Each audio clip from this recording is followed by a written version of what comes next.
Hello guys, good morning. My name is Shravan and welcome to my YouTube channel Neuron. So guys, आज हम start करेंगे हमारा ये जो चैप्टर है रेस्पिरेशन इन प्लांट, इसका हम फोर्थ लेक्चर स्टार्ट करेंगे। सो गाइज, ये वाले लेक्चर वीडियो में हमारा टॉपिक का नाम रहने वाला है एरोबिक रेस्पिरेशन। यहाँ पर हमारा टॉपिक का नाम है aerobic respiration. Aerobic respiration, aerobic respiration क्या होता है?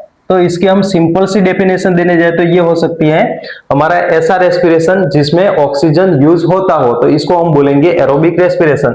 सो यहाँ पर इस तरीके से हम डेफिनेशन देंगे, हमारा ऐसा रेस्पिरेशन जिसके अंदर ऑक्सीजन यूज होता हो। सो यहाँ पर नीड O2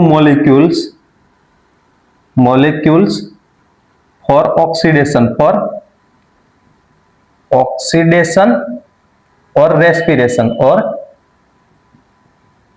रेस्पिरेशन, तो इसको हम बोलेंगे एरोबिक रेस्पिरेशन। जैसे कि हमने अगले वाले लेक्चर वीडियो में देखा था हमारा ग्लाइकोलिसिस में हमारा जो ग्लूकोज का मॉलिक्यूल था, ग्लूकोज का मॉलिक्यूल आगे दो पायरुविक एसिड के मॉलिक्यूल के अंदर ब्रेक डाउन होता है। सो यहाँ पर इस तरीके से आप समझो, जैसे कि यहाँ पर ग्लूकोज है तो ग्लूकोज दो पायरुविक एसिड के मॉलिक्यूल के अंदर ब्रेक डाउन होता है। यहाँ पर दो पायरुविक एसिड के मॉलिक्यूल के अंदर ब्रेकडाउन होता है, जिसमें हमारे ग्लूकोज के पास कितने कार्बन रहेंगे? 6 कार्बन। इसका केमिकल फॉर्मूला लिखना हो तो C6H12O6। इस तरीके से ये हमारा ग्लूकोज का केमिकल फॉर्मूला है। और पायरुविक एसिड के पास कितने कार्बन रहते हैं? तो 3 कार्बन। इसका केमिकल फॉर्मूला CH3COCOOH। इस तरीके से ये हमारा पायरुविक एसिड हो गया, ये पायरुविक एसिड का स्ट्रक्चर हो गया। तो इसके पास यहाँ पर 3 कार्बन है, इसके पास कितने कार्बन है? 3 कार्बन। और हमारे ग्लूकोज के पास 6 कार्बन थे, तो यहाँ पर 6 कार्बन वाला ग्लूकोज ब्रेकडाउन होके या इसको ये प्रोसेस को ग्लाइकोलिसिस बोलेंगे। ये ग्लाइकोलिसिस होके दो पायरुविक एसिड के मॉलिक्यूल्स बनाता है। ये पूरे प्रोसेस को हम बोलेंगे ग्लाइकोलिसिस। क्या बोलेंगे? इस प्रोसेस को हम बोलेंगे ग्लाइकोलिसिस। इस प्रोसेस को हम बोलेंगे ग्लाइकोलिसिस, जो कि हमारे सेल के साइटोप्लाज्म में होता है। कहां पर होता है? तो सेल के साइटोप्लाज्म में होता है। अब ये ग्लाइकोलिसिस प्रोसेस जिसमें हमारे दो पायरुविक एसिड के मॉलिक्यूल मिलेंगे, इसके साथ साथ हमको दो और चीजें मिलती हैं, जिसमें हमारे दो NADH2 के मॉलिक्यूल भी मिलेंगे। यहाँ पर दो हमारे एक NAD+ करके हमारा एक कोएंजाइम रहता है, और ये हाइड्रोजिनेशन करके यहाँ पर NADH2 के अंदर कन्वर्ट होगा। तो यहाँ पर NADH2 या NADH+H+ लिखेंगे, इसके भी दो मॉलिक्यूल रहेंगे। तो यहाँ पर एक हमारा ये NADH2 मिला, और दूसरा यहाँ पर हमारे दो ATP मिलते थे। वो ATP मिलते थे, ये ADP में से मिलते थे। यहाँ पर हमारे दो ADP के मॉलिक्यूल कन्वर्ट होंगे दो ATP में। सो ये सारी चीजें हमने आगे देख ली है। इसके बाद यहाँ पर हमारा जो पायरुविक एसिड, इसका आगे क्या होगा? तो हमारा ये जो पायरुविक एसिड है, ये आगे हमने अगले वाले लेक्चर वीडियो में, जो हमारा फर्मेंटेशन वाला लेक्चर वीडियो था, उसमें हमने ये इसको डिस्कस कर लिया था। बट एक बार फिर से हमारा दो जो पायरुविक एसिड के मॉलिक्यूल रहेंगे, ये आगे 3 रास्ते से बढ़ सकते हैं। इसके आगे 3 रास्ते हो सकते हैं। कौन से 3 रास्ते? तो यहाँ पर जो फर्स्ट वाला रास्ता रहेगा, इसको हम बोलेंगे फर्मेंटेशन ऑफ अल्कोहल। यहाँ पर फर्मेंटेशन ऑफ अल्कोहल फर्स्ट वाला रास्ता, इसको हम बोलेंगे फर्मेंटेशन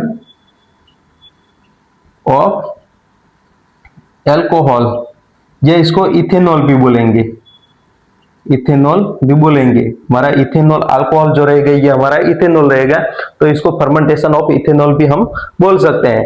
इसके बाद जो दूसरा रास्ता है, इसको हम बोलेंगे फर्मेंटेशन ऑफ लैक्टिक एसिड। यहाँ पर जो दूसरा रास्ता है, इसको हम बोलेंगे fermentation of lactic acid.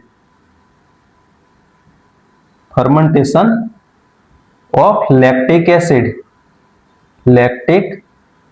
Acid. और जो तीसरा हमारा रास्ता है, इसको हम बोलेंगे एरोबिक रेस्पिरेशन। यहाँ पर जो हमारा तीसरा रास्ता है, ये aerobic respiration,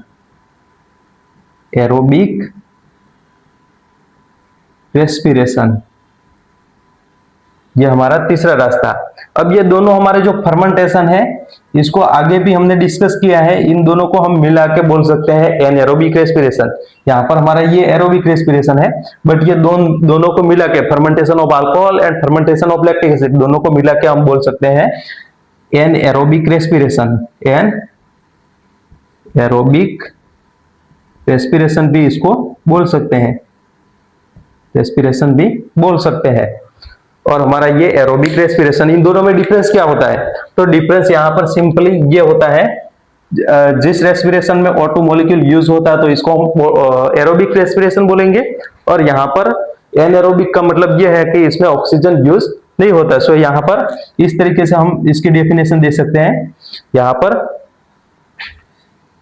oxidation of pyruvic acid, oxidation या रेस्पिरेशन, ऑक्सीडेशन या respiration of pyruvic acid, pyruvic acid without O2 molecule, without O2 molecules, तो इसको हम बोलेंगे फर्मेंटेशन या एरोबिक रेस्पिरेशन। इसको क्या बोलेंगे? फर्मेंटेशन ऑफ, फर्मेंटेशन और aerobic respiration, sorry anaerobic respiration.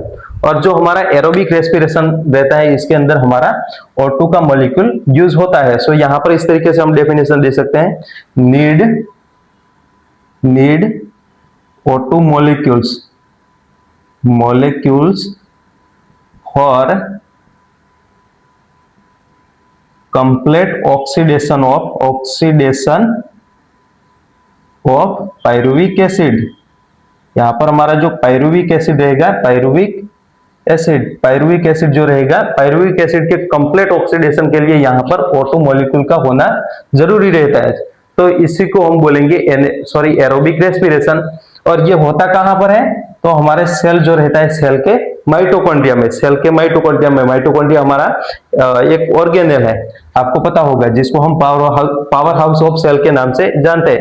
तो ये होता है माइटोकॉन्ड्रिया में, माइटोकॉन्ड्रिया में कहां पर होता है? माइटोकॉन्ड्रिया में। और हमारा जो एनएरोबिक रेस्पिरेशन रहता है ये कहां पर होता है?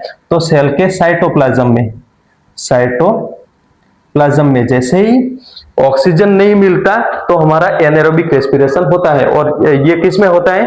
तो आपने सुना होगा कई सारे ऐसे बैक्टीरिया रहते हैं इसके अंदर होता है। और हमारे जो लैक्टिक एसिड का फर्मेंटेशन है, ये कई सारे ऐसे एनिमल सेल रहते हैं, एनिमल सेल के अंदर ज्यादा एक्सरसाइज के दौरान ऑक्सीजन नहीं मिल पाता, तो वहां पर हमारा जो लैक्टिक एसिड रहता है इसका एक्यूमुलेशन होता है या फर्मेंटेशन होता है। तो ये आपको पता होगा। सो इसमें से हमने ये दोनों जो रास्ते हैं, fermentation of alcohol and fermentation of lactic acid, ये दोनों पढ़ लिए हैं, ये दोनों हमने कवर कर लिए हैं। अब हमारी बारी है एरोबिक रेस्पिरेशन की। यहाँ पर इस वाले लेक्चर वीडियो में हम डिस्कस करेंगे स्पेशली हमारा जो ये एरोबिक रेस्पिरेशन है, इसको यहाँ पर हम डिस्कस करने वाले हैं। ओके, सो फर्स्टली यहाँ पर हमारा ये एरोबिक रेस्पिरेशन होता कहाँ पर है? तो इसकी पहले तो ये डेफिनेशन होगी, इसके बाद इसकी साइट कहाँ पर होती है? तो इसकी साइट होती है माइटोकॉन्ड्रिया, माइटोकॉन्ड्रिया में होता है। सारे हमारे जो यूनिसेल्युलर हमारे सारे जो यूकैरियोटिक सेल रहते हैं उसमें हमारे मोस्ट ऑफली यूकैरियोटिक सेल के अंदर हमारा ये एरोबिक रेस्पिरेशन देखने को मिलता है। सो यहाँ पर इसकी साइट माइटोकॉन्ड्रिया रहती है। इसके बाद ये 2 स्टेप में होता है। हमारा ये जो एरोबिक रेस्पिरेशन रहता है ये 2 स्टेप में होता है। 2 स्टेप कौन से? ये 2 स्टेप में होता है। 2 स्टेप कौन से? तो यहाँ पर जो फर्स्ट वाला स्टेप है, यहाँ पर फर्स्ट वाला स्टेप है, इसको हम डिस्कस करते हैं। उसके बाद दूसरा स्टेप। फर्स्ट वाला स्टेप ये कहता है कि यहाँ पर complete oxidation of pyruvic acid, complete oxidation of pyruvic acid by step wise removal of all hydrogen atom and leaving of 3 molecules of CO2।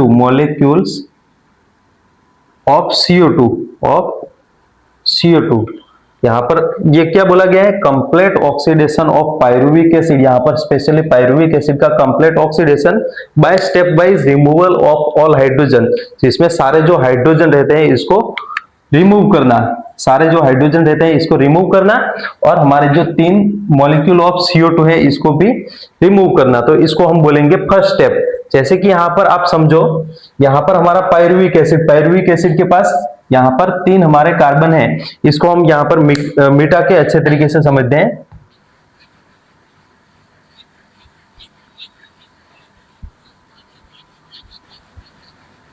सो यहाँ पर आपको पायरुविक एसिड जो है इसका आपको केमिकल फॉर्मूला या केमिकल स्ट्रक्चर आपको पता होगा। जो पायरुविक एसिड रहेंगे, यहाँ पर पायरुविक एसिड, इसका केमिकल फॉर्मूला है CH3CO COOH। यह हमारा पायरुविक एसिड है। इसके पास आप देखो तो यहाँ पर 3 कार्बन है, ये 3 कार्बन है। तो ये जो सारे कार्बन है, ये सारे कार्बन को यहाँ पर CO2 के रूप में इसको रिलीज कर देना। यानी कि यहाँ पर जो सारे कार्बन है, ये कार्बन को एज ए CO2 रिलीज कर देना, एज ए CO2 इसको रिलीज कर देना। और यहाँ पर सारे जो हाइड्रोजन है, इसके पास यहाँ पर सारे जो हाइड्रोजन है इसको भी यहाँ पर रिलीज कर देना है। यानी कि यहाँ पर सारे जो हाइड्रोजन है इसको भी रिलीज कर देना। और ये हाइड्रोजन आगे हम देखेंगे, अभी के लिए आप जस्ट समझो, आगे हम इसको देखने वाले हैं। हमारे ये जो हाइड्रोजन एटम रिलीज हुए हैं, इसके पास प्रोटॉन भी रहेगा, H+ भी रहेगा और इलेक्ट्रॉन भी रहेगा, ये दोनों इसके पास रहेंगे। और ये जो इलेक्ट्रॉन रहेगा, इलेक्ट्रॉन के पास एनर्जी स्टोर रहती है। ये जो हमारा हाइड्रोजन है इसके पास एनर्जी स्टोर रहेगी। तो यहाँ पर क्या बोला गया, complete oxidation of pyruvic acid by step wise removal of all hydrogen atom and living 3 molecule of CO2। यहाँ पर ये सारे हाइड्रोजन और CO2 मॉलिक्यूल को रिलीज कर देना या इसको दूर कर देना। अब यहाँ पर हमारे जो हाइड्रोजन एटम रिलीज हुए हैं ये ऐसे ही नहीं रहेंगे। यहाँ पर हमारा एक NAD करके आगे भी हमने ग्लाइकोलिसिस में NAD को देखा है। तो हमारा NAD करके कोएंजाइम रहेगा, ये हाइड्रोजन को एक्सेप्ट करेगा और ये बना लेगा NADH प्लस H+, या इसको आप NADH2 भी लिख सकते हैं, NADH2 भी लिख सकते हैं। ये दोनों में से आप कोई भी लिख सकते हैं। तो ये इसको एक्सेप्ट करेगा। इसके बाद आगे जो प्रोसेस है ये हम दूसरे स्टेप में समझते हैं, दूसरे स्टेज में समझते हैं। यहाँ पर हमारा दूसरा स्टेज क्या कहना चाहता है, ये हमारा फर्स्ट वाला स्टेप हो गया। इसके बाद जो दूसरा स्टेप है, दूसरे स्टेप में क्या होगा, तो यहाँ पर passing of electron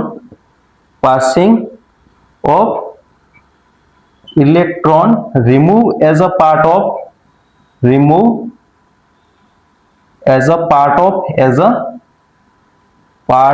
hydrogen atom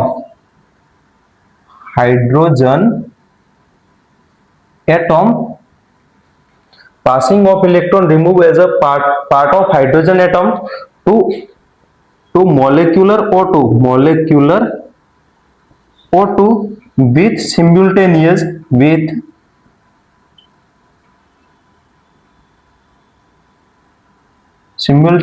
synthesis of ATP,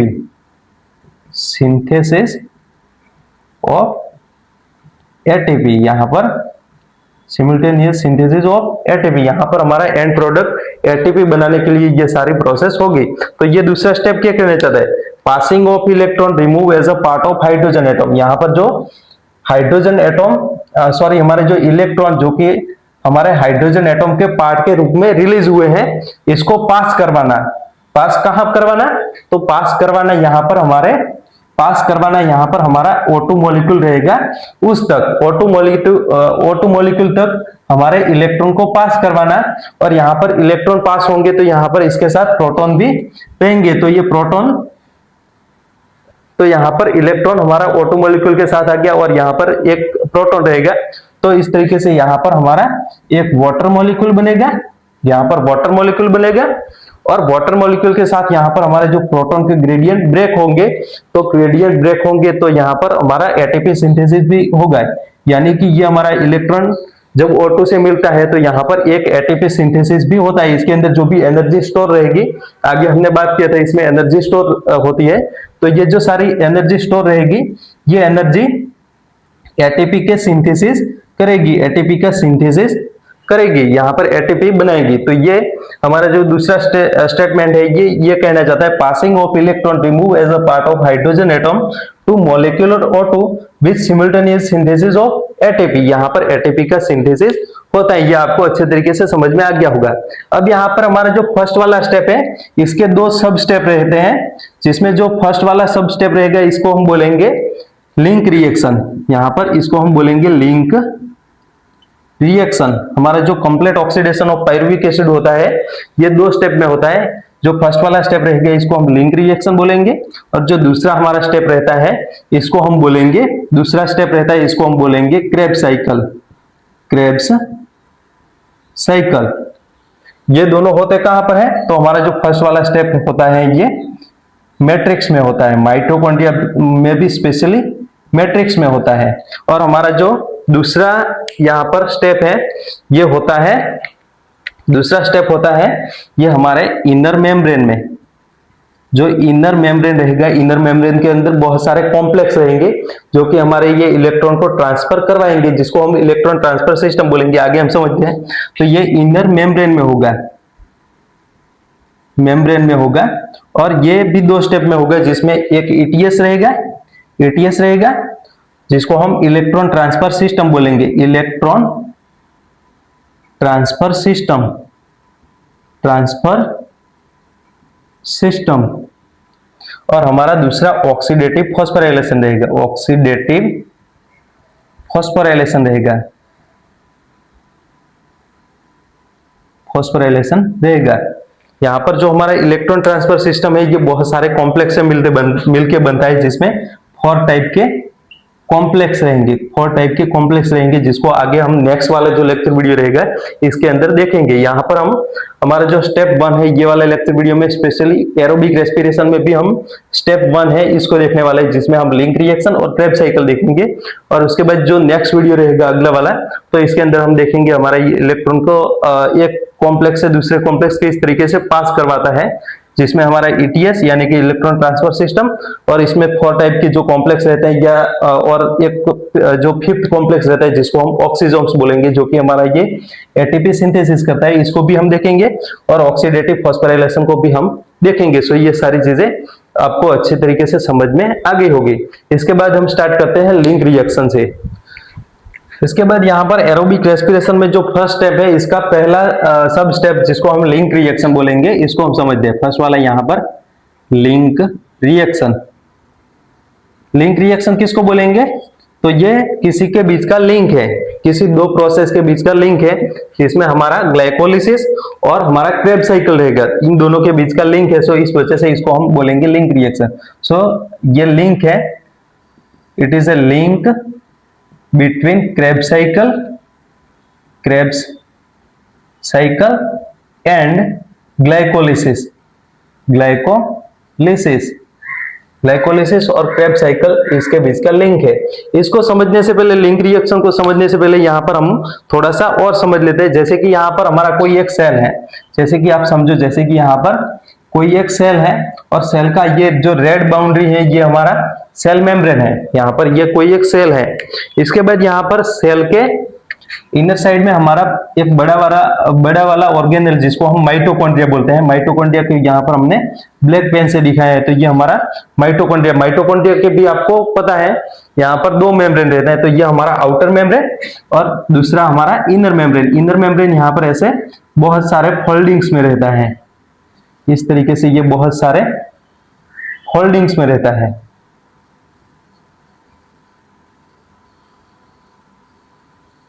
इस तरीके से ये हमारा इनर मेम्ब्रेन रहेगा। यहाँ पर हम लिख देते हैं, ये हमारा सेल का सेल मेम्ब्रेन है, सेल मेम्ब्रेन है। ये हमारा माइटोकॉन्ड्रिया, माइटोकॉन्ड्रिया का आउटर मेम्ब्रेन जो कि हमारा माइटोकॉन्ड्रिया का लिमिटिंग बाउंड्री बनाता है। इसके बाद यहाँ पर हमारा इनर मेम्ब्रेन यहाँ पर इस तरीके से हम दिखाते हैं, ये हमारा इनर मेम्ब्रेन जो कि बहुत सारे फोल्डिंग्स में प्रेजेंट है। और हमारे जो इनर मेम्ब्रेन और आउटर मेम्ब्रेन इनके बीच जो ये स्पेस प्रेजेंट है, यहाँ पर जो ये स्पेस प्रेजेंट है इसको हम बोलेंगे, ये स्पेस को हम बोलेंगे, क्या बोलेंगे? Inter membranes space. तो ये हमारा हो गया इंटर मेम्ब्रेनस स्पेस, जिसको हम यहाँ पर ब्लू पेन से दिखाते हैं। तो ये हो गया हमारा इंटर मेम्ब्रेनस स्पेस, ये आपको समझ लेना है, इंटर मेम्ब्रेनस स्पेस। इसके बाद यहाँ पर हमारा स्पेस जो कि इनर मेम्ब्रेन के इनसाइड प्रेजेंट है, इसको हम बोलेंगे मैट्रिक्स। यहाँ पर ये हमारा स्पेस जो कि हमारा इनर मेम्ब्रेन के इनसाइड, ये इनर मेम्ब्रेन है, इनर मेम्ब्रेन के इनसाइड यानी कि यहाँ पर हमारा जो स्पेस प्रेजेंट है, इसको हम बोलेंगे मैट्रिक्स। ये हमारा हो गया मैट्रिक्स। अब ये मैट्रिक्स के अंदर बहुत सारी चीजें रहती हैं, जिसके अंदर आपको पता होगा मैट्रिक्स के अंदर आपको आपने सेल वाले चैप्टर के अंदर इसको समझा होगा। जैसे कि इसके अंदर रहते हैं स्मॉल सर्कुलर डीएनए रहता है, इसके बाद रिबोसोम रहते हैं जो कि 70s रिबोसोम रहते हैं। इसके अलावा कई सारे हमारे जो एंजाइम रहते हैं ये भी इसमें प्रेजेंट रहते हैं, आरएनए रहता है। तो ये सारी चीजें हमारे मैट्रिक्स के अंदर रहेगी। इसमें हाइड्रोलाइटिक या रेस्पिरेटरी हमारे एंजाइम भी यहाँ पर प्रेजेंट रहेंगे मैट्रिक्स के अंदर। तो ये आपको अच्छे तरीके से समझ लेना है। ये हमारे मैट्रिक्स हमने दिखाया दिया। इसके बाद हम समझे तो जैसे कि हमने कुछ खाया, जैसे कि हमने कार्बोहाइड्रेट खाया, और कार्बोहाइड्रेट खाया तो हमारे जो डाइजेस्टिव ट्रैक्ट है, डाइजेस्टिव ट्रैक्ट के अंदर पूरा डाइजेशन होता है, और डाइजेशन होने के बाद ये ग्लूकोज के अंदर कन्वर्ट होता है। हमारा जो कार्बोहाइड्रेट रहेगा ये ग्लूकोज के अंदर कन्वर्ट होगा। तो ये ग्लूकोज के अंदर डाइजेशन होके कन्वर्ट हो गया। क्या कन्वर्ट हुआ? तो हमारा जो कार्बोहाइड्रेट ये ग्लूकोज के अंदर कन्वर्ट हो गया डाइजेशन हो गया। इसके बाद ये ग्लूकोज जो रहेगा ये ब्लड इसको सप्लाई करेगा सेल को। ये हमारा पूरा सेल है, तो ये ग्लूकोज सेल के अंदर जाएगा। तो यहाँ पर ये ग्लूकोज सेल के अंदर आ गया, हमारा ग्लूकोज सेल के अंदर आ गया ग्लूकोज। अब ये ग्लूकोज का ग्लाइकोलिसिस होगा सेल के, ये जो साइटोप्लाज्म है ये हमारा पूरा साइटोप्लाज्म है। तो साइटोप्लाज्म के अंदर क्या होगा? तो हमारा ग्लूकोज है, ग्लूकोज का ग्लाइकोलिसिस होगा। तो यहाँ पर ग्लूकोज का ग्लाइकोलिसिस होके 2 पायरुविक एसिड के मॉलिक्यूल मिलेंगे, 2 पायरुविक एसिड के मॉलिक्यूल मिलेंगे। 2 और चीजें मिलती है जैसे कि 2 NADH2 मिलेंगे, 2 ATP मिलेंगे, बट अभी इसकी कोई जरूरत नहीं है तो हम यहाँ पर दिखाते नहीं है। अब यहाँ पर हमारा जो पायरुविक एसिड रहेगा, ये पायरुविक एसिड हमारा ये जो साइटोप्लाज्म है, साइटोप्लाज्म में से चला जाएगा मैट्रिक्स में। हमारा जो माइटोकॉन्ड्रिया है, माइटोकॉन्ड्रिया के अंदर जाता है। तो यहाँ पर हमारा पायरुविक एसिड ट्रांसपोर्ट होके चला जाता है माइटोकॉन्ड्रिया के मैट्रिक्स में। सो यहाँ पर हमारा ये पायरुविक एसिड आ गया, पायरुविक एसिड आ गया। अब हमारा ये पायरुविक एसिड जैसे ही अंदर आता है तो इसके अंदर प्रोसेस होना, आगे की जो ऑक्सीडेटिव हमारे प्रोसेस या रेस्पिरेशन होता है, एरोबिक रेस्पिरेशन, ये स्टार्ट हो जाता है। ये पायरुविक एसिड फर्स्टली यहाँ पर लिंक रिएक्शन करेगा जो हमारे माइटोकॉन्ड्रिया के मैट्रिक्स में होगा। तो यहाँ पर पायरुविक एसिड लिंक रिएक्शन करेगा और ये कन्वर्ट होगा एसिटाइल कोएंजाइम ए के अंदर, एसिटाइल कोएंजाइम ए में। ये अभी आपको समझ नहीं आ रहा है तो कोई दिक्कत नहीं है, इसको हम अच्छे तरीके से समझेंगे। अभी जैसा आप ओवरव्यू में इसको समझ लो। तो हमारा ये एसिटाइल कोएंजाइम ए बन गया। इसके बाद एसिटाइल कोएंजाइम ए जिसको आगे हमारे क्रेब्स साइकिल के अंदर जाता है, जो आगे हमारे क्रेब्स साइकिल में जाएगा, क्रेब्स साइकिल में जाएगा। और क्रेब्स साइकिल में पार्टिसिपेट करके इसमें से जो भी सारे हमारे कार्बन मॉलिक्यूल या कार्बन एटम है उसको भी as a carbon dioxide release करेगा, और इसके अलावा जो सारे हमारे हाइड्रोजन है उसको भी रिलीज करेगा। तो इस तरीके से यहाँ पर हाइड्रोजन रिलीज होंगे और यहाँ पर कार्बन डाइऑक्साइड रिलीज होंगे जितने भी, जैसे कि एसिटाइल कोएंजाइम के पास आगे हम देखेंगे 2 कार्बन है, तो यहाँ पर हमारे 2 कार्बन लॉस होगा, 2 कार्बन डाइऑक्साइड यहाँ पर निकलेंगे, और जो हाइड्रोजन रिलीज होगा इसको एक्सेप्ट करेगा NAD प्लस करके और वो बना लेगा NADH2। तो ये सारी चीजें आगे हम पढ़ने वाले हैं, अभी जस्ट हमने ओवरव्यू में इसको समझ लिया है। यहाँ तक आपको समझ में आ गया होगा। इसके बाद हम बात करें तो हमारा ये लिंक रिएक्शन की बात करते हैं। फर्स्टली यहाँ पर हमारा ये रेस्पिरेशन में फर्स्टली हम लिंक रिएक्शन के बारे में बात करते हैं। तो लिंक रिएक्शन क्या होगा, इसको हम पहले यहां से मिटा देते हैं अच्छे तरीके से समझने के लिए। अब आपको कंफ्यूजन नहीं होना चाहिए कि लिंक रिएक्शन कहां पर होता है, हमारा क्रेब्स साइकिल कहां पर होता है, क्रेब्स साइकिल कैसे होता है, ये आपको कंफ्यूजन नहीं होना चाहिए। इसके स्टेप हम समझते हैं, बट अभी के लिए आप ओवरव्यू में समझ लो। अब यहां पर हमारा लिंक रिएक्शन जो कि होता कहां पर है, तो इसकी साइड है matrix of mitochondria,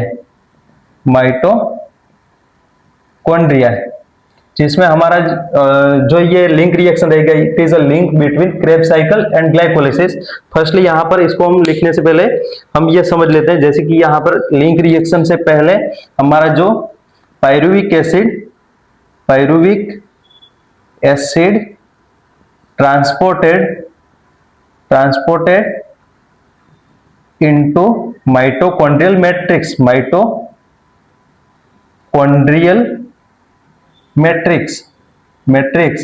from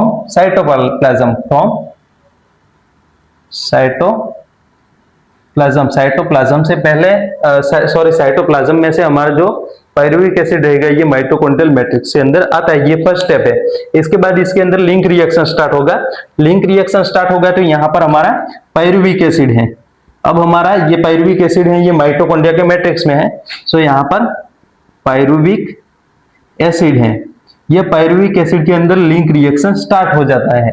pyruvic acid के अंदर लिंक रिएक्शन स्टार्ट होता है। सो यहाँ पर पायरुविक एसिड के पास, यहाँ पर आप देखो तो इसके पास कितने कार्बन है, तो ये 3 कार्बन वाला हमारा मॉलिक्यूल है जिसका केमिकल फॉर्मूला CH3COCOOH इस तरीके से रहेगा।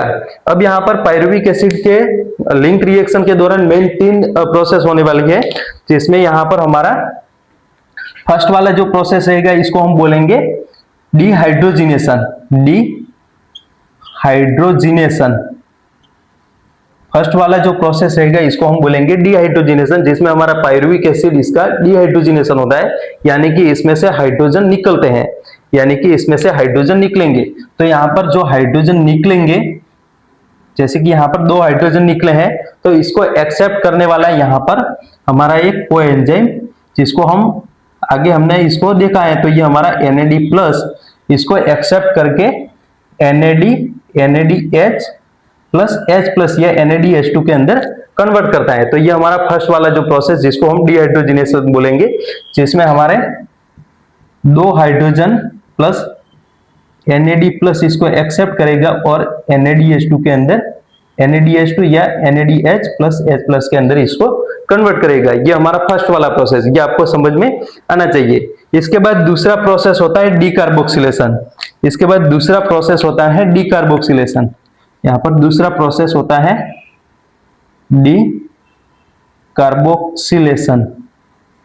डीकार्बोक्सिलेशन में क्या होता है, तो डीकार्बोक्सिलेशन में हमारा कार्बन डाइऑक्साइड रिलीज होता है। तो यहाँ पर leaving of one molecules of CO2 का एक मॉलिक्यूल यहां से रिलीज होता है। तो यहां पर आप समझ लो ये हमारा CO2 का एक मॉलिक्यूल रिलीज हो गया। तो ये हमारा जो प्रोसेस है इसको हम बोलेंगे डीकार्बोक्सिलेशन, या ये भी आपको समझ में आ गया होगा। ये हमारा दूसरा प्रोसेस। और हमारा जो तीसरा प्रोसेस रहेगा, तीसरे प्रोसेस को हम बोलेंगे, यहाँ पर हमारा जो तीसरा प्रोसेस रहेगा इसको हम बोलेंगे हमारा कंडेंसेशन ऑफ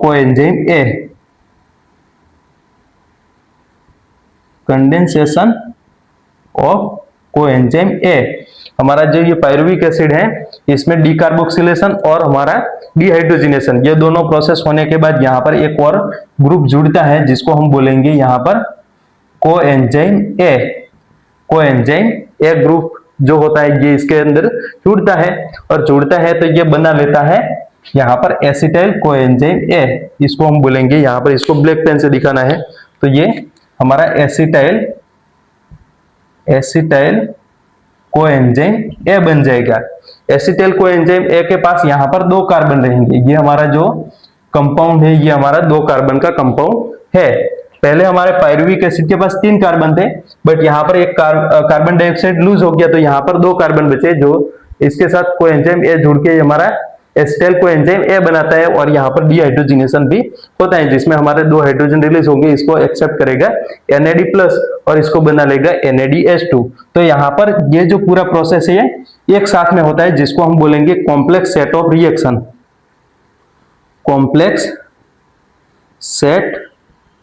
ऑफ रिएक्शन, जिसको कैटालाइज करेगा एक एंजाइम जिसको हम बोलेंगे पायरुवेट डिहाइड्रोजिनेज, जिसको हम बोलेंगे पायरुवेट डिहाइड्रोजिनेज। ये पूरी जो प्रोसेस रहती है इसको कैटालाइज करेगा पायरुवेट डिहाइड्रोजिनेज ये एंजाइम रहता है। और इसके साथ एक प्लस Mg2+ रहेंगे, मैग्नीशियम 2+ का एक आयन रहेगा, इसको हम आयनिक कोएंजाइम बोलेंगे। ये आपको अच्छे तरीके से समझना है। तो ये हमारी जो पूरी लिंक रिएक्शन है इसको कैटालाइज करता है, ये पूरी रिएक्शन को कैटालाइज करता है पायरुवेट या पायरुविक एसिड, पायरुवेट या इसको पायरुविक एसिड भी बोल सकते हो, pyruvate dehydrogenase, dehydrogenase plus Mg2 plus Mg2 ये इसको कैटालाइज करेगा, ये इसको कैटालाइज करेगा और कन्वर्ट करेगा एसिटाइल कोएंजाइम ए के अंदर। ये आपको अच्छे तरीके से ये पूरा जो हमारा लिंक रिएक्शन है ये आपको अच्छे तरीके से समझ में आ गया होगा। इसके बाद हमारा जो एसिटाइल कोएंजाइम ए रहेगा ये आगे पार्टिसिपेट करेगा क्रेब्स साइकिल में, क्रेब्स साइकिल में। यहां तक आपको लिंक रिएक्शन समझ में आ गया। इसके बाद हम बात करते हैं क्रेब्स साइकिल के बारे में। सो ये अगर आपको नोट करना है तो आप कर सकते हैं। इसके बाद क्रेब्स साइकिल, इसके बाद यहां पर दूसरा स्टेप हमारा क्रेब्स साइकिल,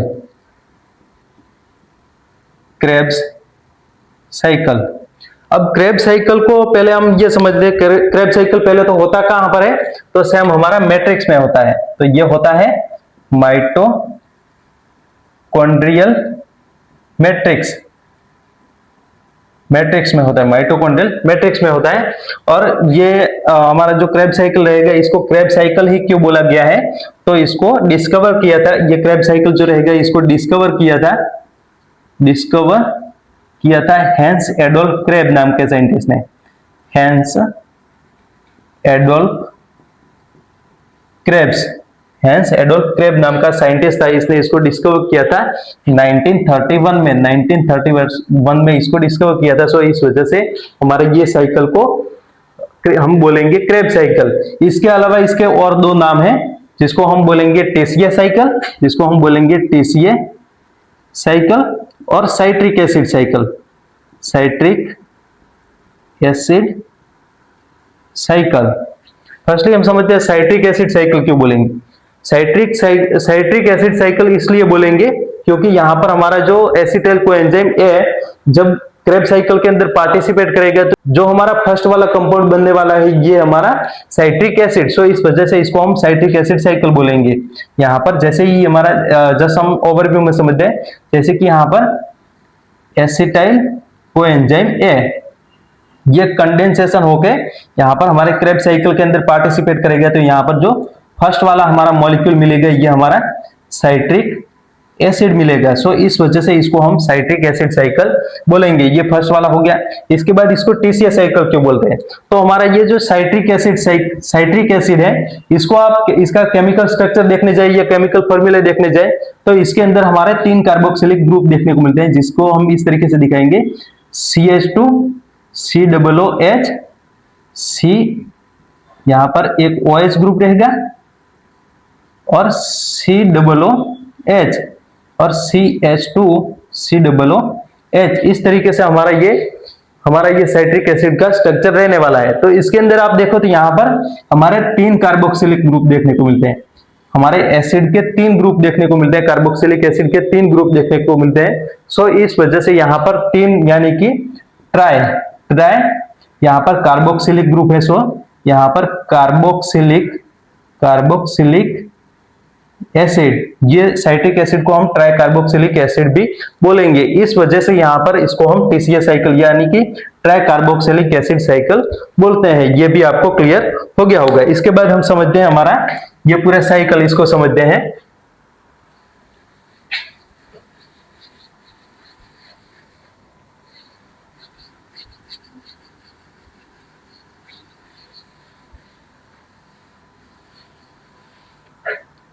जैसे ही आपने आगे देखा लिंक रिएक्शन, सो ये लिंक रिएक्शन को भी हम साथ में दिखा देते हैं तो अच्छी तरीके से समझ में आएगा। जैसे ही यहां पर हमारा पायरुविक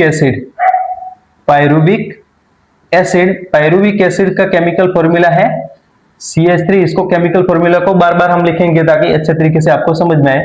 CH3COCOH ये हमारा पायरुविक एसिड जिसके पास 3 कार्बन है। कितने कार्बन है, तो यहाँ पर आप गिन सकते हैं, ये 3 कार्बन वाला कंपाउंड है। अब ये लिंक रिएक्शन के बाद यहाँ पर लिंक रिएक्शन के बाद 2 कार्बन वाले हमारे कंपाउंड के अंदर कन्वर्ट होगा, जिसमें एसिटाइल कोएंजाइम रहेगा, एसिटाइल कोएंजाइम ए रहेगा।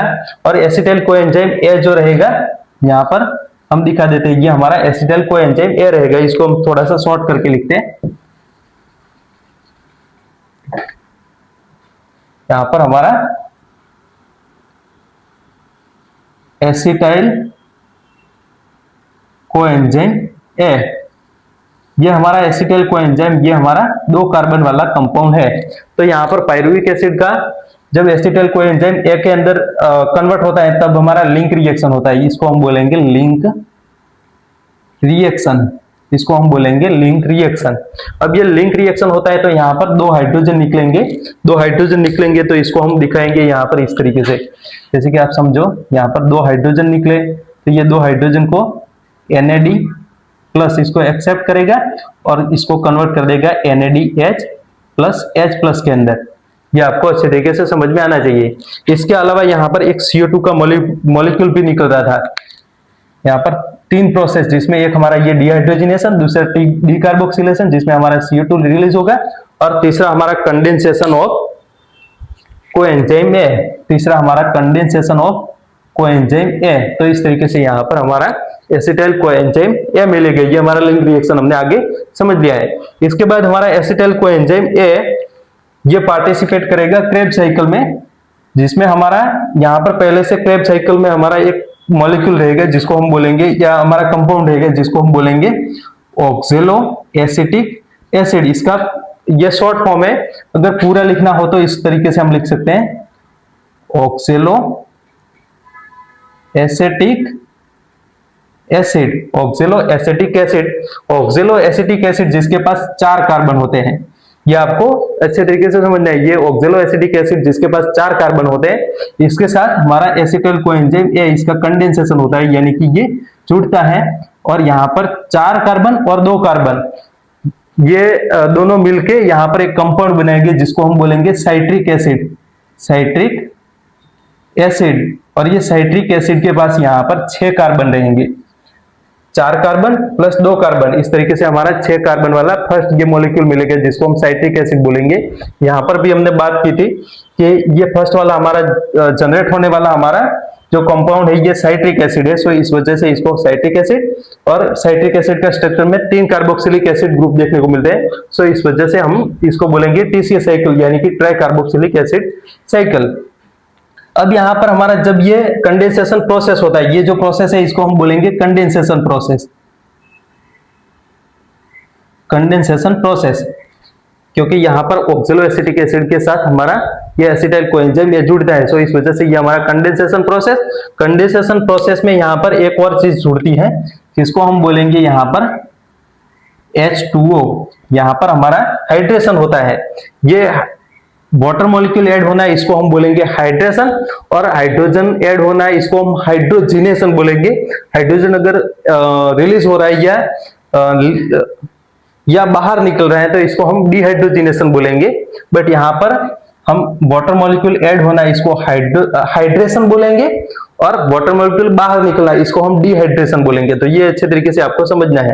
अब साइट्रिक एसिड जुड़ने से, साइट्रिक एसिड बनने से पहले यहाँ पर एक वाटर मॉलिक्यूल ऐड हुआ, इसके साथ साथ यहाँ पर हमारा जो कोएंजाइम ए जुड़ा था, लिंक रिएक्शन के दौरान हमारा कोएंजाइम ए जुड़ा था, ये बाहर निकलेगा। यहाँ पर जो कोएंजाइम ए जुड़ा था ये फिर से बाहर निकल जाएगा, तो ये कोएंजाइम ए फिर से यहाँ पर ये जो पूरा प्रोसेस है इसके अंदर पार्टिसिपेट करेगा। ये आपको अच्छे तरीके से समझ में आ गया। इसके बाद हमारा जो साइट्रिक एसिड रहेगा, साइट्रिक एसिड के अंदर फिर से यहाँ पर 6 कार्बन वाला हमारा साइट्रिक एसिड, इसके अंदर फिर से यहाँ पर जो हाइड्रेशन हुआ था फिर से यहाँ पर डिहाइड्रेशन होगा, तो यहाँ पर एक वाटर मॉलिक्यूल रिलीज हो जाएगा। साइट्रिक एसिड में से एक वाटर मॉलिक्यूल रिलीज होगा और ये बना लेगा सिस एकोनिटिक एसिड, सिस एकोनिटिक एसिड। ये हमारा सिस एकोनिटिक एसिड, ये आपको अच्छे तरीके से समझ में आ गया होगा। इसके बाद हमारा सिस एकोनिटिक एसिड, सिस एकोनिटिक एसिड के अंदर फिर से यहाँ पर हाइड्रेशन होगा। सिस एकोनिटिक एसिड के अंदर फिर से हाइड्रेशन होगा, ये भी हमारा 6 कार्बन वाला है, इसके अंदर फिर से हाइड्रेशन होगा, तो यहाँ पर एक वाटर मॉलिक्यूल इसके अंदर जुड़ेगा। एक वाटर मॉलिक्यूल जुड़ेगा तो ये बन जाएगा आइसोसाइट्रिक एसिड। आइसोसाइट्रिक एसिड, हमारा जो साइट्रिक एसिड है इसका आइसोमर, ये हमारा साइट्रिक एसिड का आइसोमर आइसोसाइट्रिक एसिड के अंदर कन्वर्ट होगा। तो ये आपको समझ में आ रहा होगा। ये हमारा आइसोसाइट्रिक एसिड जिसके पास भी 6 कार्बन है, इसके पास भी 6 कार्बन है। इसके बाद यहाँ पर आइसोसाइट्रिक एसिड, इसके अंदर एक इंपॉर्टेंट प्रोसेस होता है जिसको हम बोलेंगे डिहाइड्रोजिनेशन। यहाँ पर आइसोसाइट्रिक एसिड, इसके अंदर डिहाइड्रोजिनेशन प्रोसेस होगा। डिहाइड्रोजिनेशन प्रोसेस होगा तो यहाँ पर क्या होगा, डिहाइड्रोजिनेशन प्रोसेस में हमारे 2 हाइड्रोजन रिलीज होंगे। इसको हमने रेड पेन से दिखाना है। तो यहाँ पर हमारे 2 हाइड्रोजन निकलेंगे, इसको एक्सेप्ट करेगा, फिर से यहाँ पर NAD प्लस और बना लेगा NADH2 या NADH प्लस H प्लस। तो यहाँ पर क्रेब्स साइकिल में हमारा फर्स्ट वाला डिहाइड्रोजिनेशन यहाँ पर होता है, जहां पर हमारा आइसोसाइट्रिक एसिड कन्वर्ट होता है ऑक्सैलोसक्सिनिक एसिड के अंदर। इसमें डिहाइड्रोजिनेशन होगा तो ये कन्वर्ट होगा ऑक्सैलोसक्सिनिक एसिड में, ऑक्सैलोसक्सिनिक एसिड में ये कन्वर्ट होगा। ये आपको अच्छे तरीके से समझ में आ रहा होगा। जिसके पास भी 6 कार्बन रहते हैं, इसके पास भी 6 कार्बन रहते हैं। अगर यहाँ पर एंजाइम का आप लिखना हो तो सारे ये जो हमारे स्टेप है इसके अंदर आप इस तरीके से लिख सकते हैं। जैसे कि यहाँ पर आइसोसाइट्रिक एसिड का डिहाइड्रोजिनेशन हो रहा है तो इस तरीके से आप लिख सकते हैं आइसोसाइट्रिक एसिड डिहाइड्रोजिनेज या साइट्रिक एसिड डिहाइड्रोजिनेज, आप इसको लिख सकते हैं। यहाँ पर इसके बाद हमारा ऑक्सैलोसक्सिनिक एसिड बन गया। ऑक्सैलोसक्सिनिक एसिड के अंदर दूसरा हमारा यहाँ पर एक इंपॉर्टेंट प्रोसेस होता है जिसको हम बोलेंगे डीकार्बोक्सिलेशन। यहाँ पर इसको हम बोलेंगे डीकार्बोक्सिलेशन। और डीकार्बोक्सिलेशन करेगा तो यहाँ पर एक CO2 का मॉलिक्यूल यहाँ पर रिलीज होगा। तो ये CO2 के मॉलिक्यूल को हम दिखाते हैं ब्लू पेन से। यहाँ पर एक CO2 का मॉलिक्यूल रिलीज हुआ तो इसको हमने ब्लू पेन से दिखा दिया।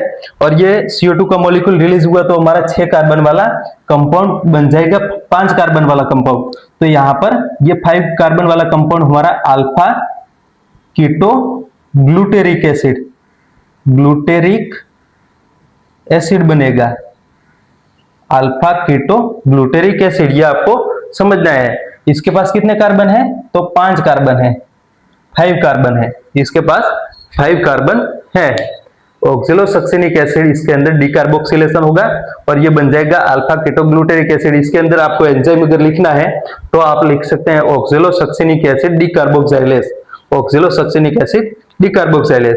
इसके बाद हमारा नेक्स्ट स्टेप जिसके अंदर एक फिर से एक कॉम्प्लेक्स सेट ऑफ रिएक्शन होता है। और कॉम्प्लेक्स सेट ऑफ रिएक्शन जिसमें डीकार्बोक्सिलेशन भी होगा, डिहाइड्रोजिनेशन भी होगा और यहाँ पर हमारा फॉस्फोराइलेशन भी होगा जिसको हम सबस्ट्रेट लेवल फॉस्फोराइलेशन बोलेंगे। फर्स्टली यहाँ पर क्या होगा, फर्स्टली यहाँ पर हम बोल सकते हैं यहाँ पर हमारा अल्फा कीटोग्लूटेरिक एसिड जिसके अंदर डीकार्बोक्सिलेशन होगा। तो डीकार्बोक्सिलेशन होगा तो यहाँ पर एक CO2 का मॉलिक्यूल रिलीज होगा। डीकार्बोक्सिलेशन होगा तो यहाँ पर एक CO2 का मॉलिक्यूल रिलीज होगा। और इसके अलावा हमारा दूसरा प्रोसेस जिसको हम बोलेंगे डिहाइड्रोजिनेशन। तो यहाँ पर 2 हाइड्रोजन भी निकलेंगे, 2 हाइड्रोजन निकलेंगे तो इसको एक्सेप्ट करेगा यहाँ पर NAD प्लस, इसको एक्सेप्ट करके कन्वर्ट कर देगा NADH2 के अंदर, NADH प्लस H प्लस के अंदर, या NADH2 भी आप लिख सकते हैं। तो ये हमारा 2 प्रोसेस हुए जिसमें एक डीकार्बोक्सिलेशन हुआ, यानी कि हमारा ये 5 कार्बन वाला कंपाउंड था, अब ये 4 कार्बन वाला कंपाउंड बनेगा क्योंकि यहाँ पर हमारा एक CO2 मॉलिक्यूल निकल गया है। इसके अलावा हमारा दूसरा प्रोसेस डिहाइड्रोजिनेशन हुआ जिसमें हमारे 2 हाइड्रोजन रिलीज हुए तो इसको एक्सेप्ट करके NADH2, NAD प्लस इसको एक्सेप्ट करके NADH2 के अंदर कन्वर्ट करता है। इसके बाद हमारा तीसरा प्रोसेस जिसको हम बोलेंगे सबस्ट्रेट लेवल फॉस्फोराइलेशन, इसको हम बोलते हैं सबस्ट्रेट लेवल फॉस्फोराइलेशन, जिसमें हमारा एक कंपाउंड रहेगा GDP। ये हमारा ग्रॉस डोमेस्टिक प्रोडक्ट वाला GDP नहीं है। आप इकोनॉमी में या कई जगह आपने पढ़ा होगा GDP, बट ये वो वाला GDP नहीं है। ये हमारा बायोलॉजी का GDP जिसको हम बोलेंगे गुआनोसाइल डाइफॉस्फेट। जैसे ही हमारा ATP होता है, ADP होता है, वैसे ही हमारा ऐसा न्यूक्लियोटाइड जिसमें हमारा गुआनोसाइल नाइट्रोजनस बेस हो और इसमें 2 हमारे फॉस्फेट ग्रुप हो, तो इसको हम बोलेंगे GDP। और ये कन्वर्ट होता है GTP में, जीटीपी में, और इसको हम बोलेंगे substrate level phosphorylation, substrate level phosphorylation, phosphorylation. Okay, और यहां पर जीटीपी बनेगा तो यहां पर जीडीपी में एक इनऑर्गेनिक फॉस्फेट ग्रुप जुड़ेगा, तभी तो ये जीटीपी बनेगा। अब हमारा ये जीटीपी बन गया, तो इसके साथ साथ यहाँ पर एक दूसरा प्रोसेस होता है जिसमें हमारा ये जीटीपी है, इसका फॉस्फेट ग्रुप ट्रांसफर कर देगा, इसका फॉस्फेट ग्रुप ट्रांसफर कर देगा एटीपी को, सॉरी एडीपी को।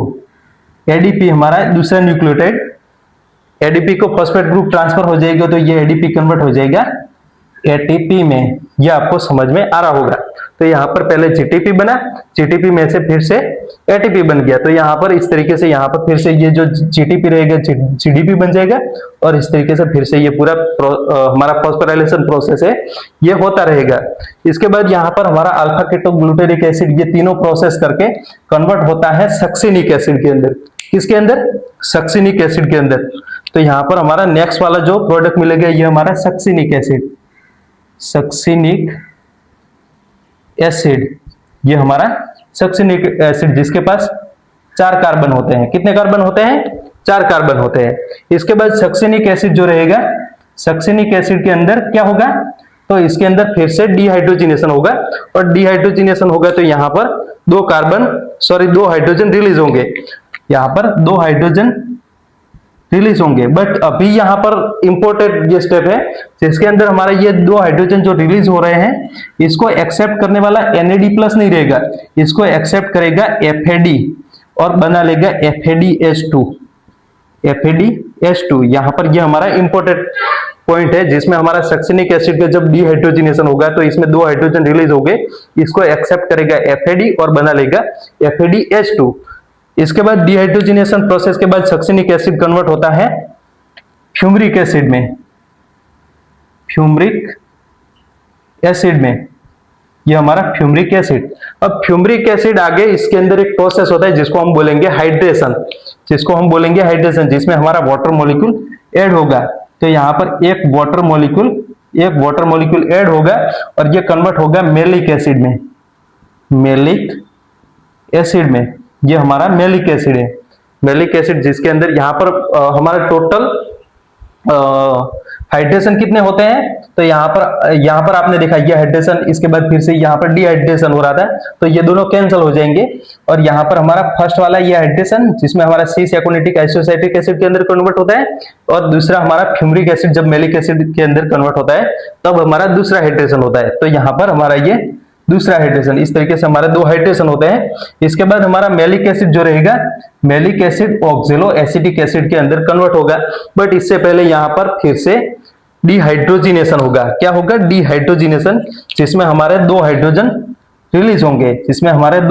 रिलीज होंगे, और इसको फिर से एक्सेप्ट करने वाला NAD+ ही रहेगा। एक ही बार हमारा ये FAD, जब हमारा सक्सिनिक एसिड फ्यूमरिक एसिड में कन्वर्ट होता है तभी हमारा ये FAD रहेगा, जो हमारा ये डिहाइड्रोजिनेशन प्रोसेस के बाद जो 2 हाइड्रोजन रिलीज हुए उसको एक्सेप्ट करेगा।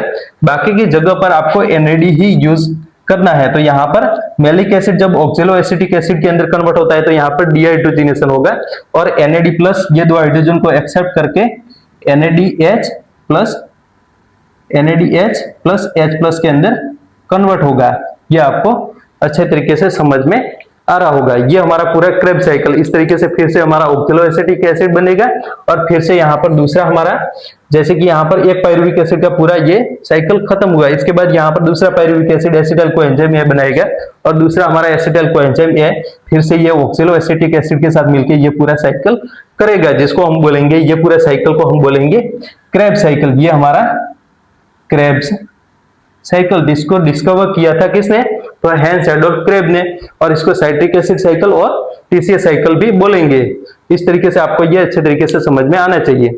अब यहाँ पर हम थोड़ा सा कैलकुलेशन की बात करें, तो जैसे कि यहाँ पर हमारे आपको ऐसा क्वेश्चन पूछा जाए कि हमारे ओनली क्रेब साइकिल के दौरान कितने डिहाइड्रोजिनेशन हो रहे हैं, तो आपको समझना है यहाँ पर हमारे ये फर्स्ट वाला डिहाइड्रोजिनेशन, यहाँ पर डिहाइड्रोजिनेशन हो रहा है, बट ये हमारा लिंक रिएक्शन में हो रहा है, ये हमारा क्रेब साइकिल में नहीं हो रहा है। तो क्रेब साइकिल के अंदर ये हमारा फर्स्ट वाला डिहाइड्रोजिनेशन जिसमें हमारा NADH2 बनता है, दूसरा ये हमारा डिहाइड्रोजिनेशन जिसमें हमारा NADH2 बनता है, और तीसरा हमारा ये डिहाइड्रोजिनेशन जिसमें हमारा FADH2 बनता है, इसके बाद लास्ट वाला हमारा ये डिहाइड्रोजिनेशन जब हमारा मैलिक एसिड ऑक्जेलो एसिटिक एसिड के अंदर कन्वर्ट होता है, तो हमारा टोटल कितने डिहाइड्रोजिनेशन हो गए क्रेब्स साइकिल में, तो 4। और NADH2 कितने बनेंगे क्रेब्स साइकिल में, तो यहाँ पर 3, 1, 2 और 3, क्योंकि यहाँ पर हमारा FADH2 बन रहा है। इसके बाद यहाँ पर हमारा अगर आपको ऐसा क्वेश्चन पूछे कि क्रेब्स साइकिल के दौरान कितने FADH2 मिलते हैं, तो इसका आंसर होगा 1 ही। इसके बाद अगर ATP का पूछा जाए तो एक क्रेब्स साइकिल के दौरान हमारा 1 ATP ही मिलेगा। इसके बाद डीकार्बोक्सिलेशन के बारे में पूछे तो यहाँ पर 2 हमारे डीकार्बोक्सिलेशन हो रहे हैं, जिसमें हमारा ऑक्जेलोसक्सिनिक एसिड कन्वर्ट होता है अल्फा कीटोग्लूटेरिक एसिड के अंदर तब, और दूसरा हमारा अल्फा कीटोग्लूटेरिक एसिड कन्वर्ट होता है सक्सिनिक एसिड के अंदर तब। तो इस तरीके से हमारे ये 2 डीकार्बोक्सिलेशन हुए, ये आपको अच्छे तरीके से समझना आना चाहिए। और लिंक रिएक्शन के दौरान एक हमारा डीकार्बोक्सिलेशन होगा। ये हमारा पूरा क्रेब्स साइकिल आपको अच्छे तरीके से समझ में आ गया होगा। और अगर आपको ऐसा पूछा जाए एग्जाम में कि हमारे मैट्रिक्स के अंदर टोटल कितने डिहाइड्रोजिनेशन हो रहे हैं, तो ये 4 प्लस हमारा एक लिंक रिएक्शन के दौरान, तो हमारे टोटल 5 डिहाइड्रोजिनेशन हो रहे हैं। और अगर आपको ऐसा पूछा जाए कि एक ग्लूकोज के मॉलिक्यूल से हमारे जो हमारा ये माइटोकॉन्ड्रिया का मैट्रिक्स रहेगा, इसके अंदर कितने डिहाइड्रोजिनेशन हो गए, तो इसके अंदर 5 प्लस 5, क्योंकि यहाँ पर 2 पायरुविक एसिड रहेंगे, तो यहाँ पर हमारा पूरा ये साइकिल है, इसको 2 से मल्टीप्लाई कर देंगे, तो यहाँ पर हमारा टोटल 10 डिहाइड्रोजिनेशन हो गए। और इसमें हमारे 8 हमारे NADH2 मिलेंगे, यहाँ पर 1, 2, 3 और 4, इस तरीके से 4 एक साइकिल में, तो ऐसे 2 साइकिल में हमारे 8 NADH2 मिलेंगे और 2 हमारे FADH2 मिलेंगे और 2 हमारे GTP मिलेंगे और इसमें से हमारे 2 ATP बनेंगे। और इसी तरीके से हमारे टोटल जो डीकार्बोक्सिलेशन हो रहा है वो भी यहाँ पर, अगर एक साइकिल है तो इसमें 3 डीकार्बोक्सिलेशन यानी कि 3 हमारे CO2 मिलते हैं। तो अगर 2 पायरुविक एसिड हुए तो इसमें 2 साइकिल होंगे और 2 साइकिल होंगे तो यहाँ पर हमारे टोटल 6 कार्बन डाइऑक्साइड मिलेंगे। तो ये अच्छे तरीके से आपको समझना है। इसके बाद हम थोड़ा सा कैलकुलेशन को अच्छे तरीके से समझने का ट्राई करते हैं। अब यहाँ पर हम समझते हैं, जैसे कि यहाँ पर हमारा एक ग्लूकोज का मॉलिक्यूल है, जैसे कि यहाँ पर एक हमारा ग्लूकोज का मॉलिक्यूल है, ये आगे जो प्रोसेस करेगा हमारे एरोबिक रेस्पिरेशन के अंदर ये हम लिखते हैं। जैसे कि यहाँ पर फर्स्ट वाला प्रोसेस ग्लाइकोलिसिस होगा, इसके बाद दूसरा हमारा मैट्रिक्स के अंदर होगा लिंक रिएक्शन, दूसरा हमारा लिंक रिएक्शन। इसके बाद तीसरा हमारा जो प्रोसेस रहेगा इसको हम बोलेंगे क्रेब्स साइकिल। तो यहाँ पर ये हमारा क्रेब्स साइकिल, ये आपको 3 प्रोसेस। अब यहाँ पर हमारा जो ग्लूकोज रहेगा, ग्लूकोज ग्लाइकोलिसिस करके ये कन्वर्ट होगा 2 पायरुविक एसिड के मॉलिक्यूल के अंदर, 2 पायरुविक एसिड के मॉलिक्यूल बनाएगा। इसके साथ साथ हमको 2 और चीजें मिलेगी, जिसमें हमारे 2 ATP रहेंगे और 2 हमारे NADH2 या NADH प्लस H+ रहेंगे।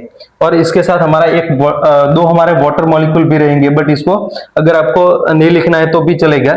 यहाँ पर 2 हमारे वाटर मॉलिक्यूल भी रहेंगे। इसके बाद यहाँ पर हमारा जो ग्लाइकोलिसिस होगा, ग्लाइकोलिसिस होने के बाद हमारे जो पायरुविक एसिड मिलेंगे, पायरुविक एसिड के 2 मॉलिक्यूल, जैसे कि यहाँ पर एक हमारा ये पायरुविक एसिड का मॉलिक्यूल और दूसरा हमारा ये पायरुविक एसिड का मॉलिक्यूल, दोनों ट्रांसपोर्ट होंगे माइटोकॉन्ड्रियल मैट्रिक्स में। तो ये ट्रैवल होंगे माइटोकॉन्ड्रियल मैट्रिक्स। क्या ट्रैवल होगा, तो हमारा पायरुविक एसिड, यहां पर ये हमारा दूसरा पायरुविक एसिड का मॉलिक्यूल। अब पायरुविक एसिड के अंदर लिंक रिएक्शन होगा हमारे, ये जो पूरा ग्लाइकोलिसिस कहां पर होता है, तो ये हमारा साइटोप्लाज्म है, साइटोप्लाज्म। इसके बाद ये लिंक रिएक्शन और क्रेब्स साइकिल हमारे मैट्रिक्स में।